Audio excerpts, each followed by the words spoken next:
Place maintenant au serious gaming. C'est une nouvelle façon, on va dire, d'apprendre et d'appréhender les cours d'histoire, se servir des jeux vidéo pour mieux comprendre, par exemple, la Révolution française. C'est ce dont on va parler maintenant avec nos deux invités. Maxence Mantelet, prof d'histoire géo. Bonjour. Bonjour.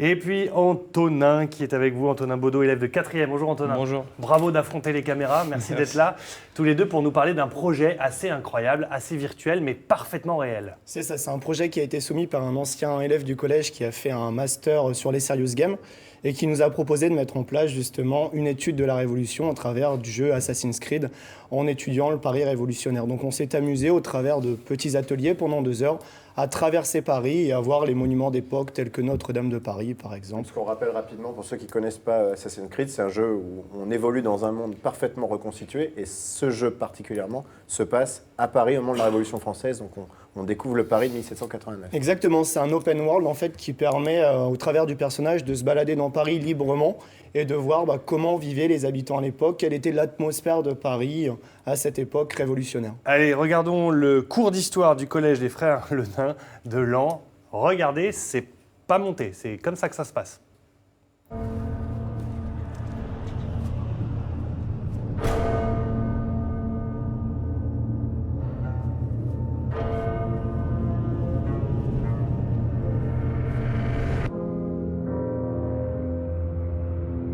Even while we sleep,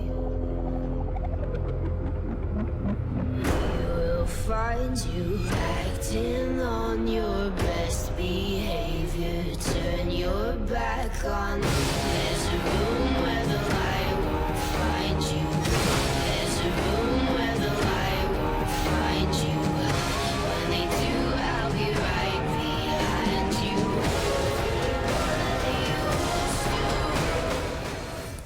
Évidemment, les ados accrochent. Antonin, un cours d'histoire à base de jeux vidéo, c'est la formule magique. Que demander de mieux? Comment as-tu réagi quand on t'a dit que ton cours d'histoire allait se dérouler en partie comme ça, notamment pour étudier la Révolution française? J'étais très content vu que nous, ça nous parle, les jeux vidéo dans l'ensemble.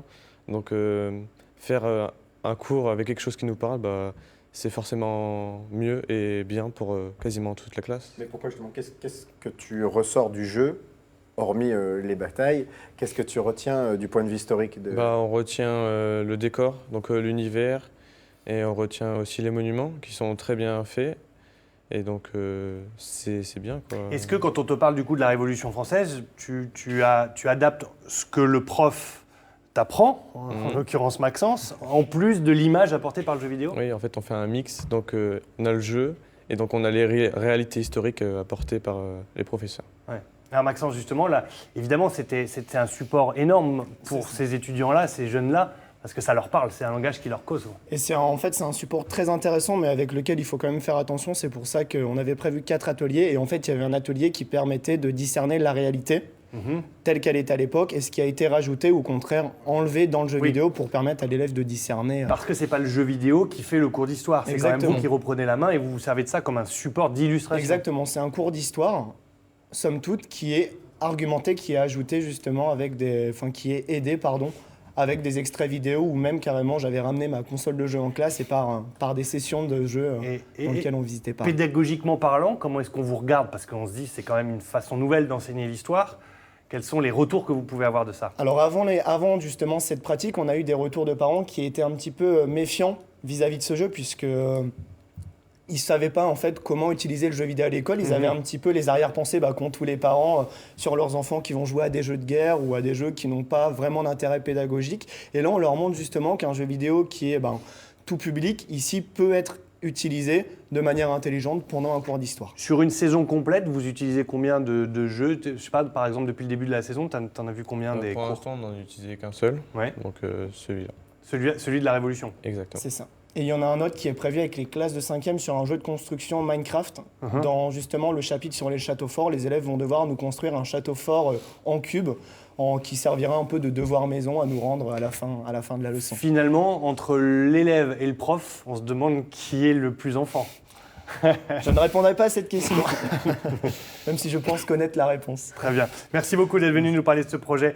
Ça se passe au collège Les Frères Le Nain de Laon, donc ce projet de Serious Gaming, introduction à la Révolution française avec le jeu vidéo. Merci beaucoup Merci à vous. d'être venu et bravo d'avoir affronté les caméras, Antonin. Merci beaucoup.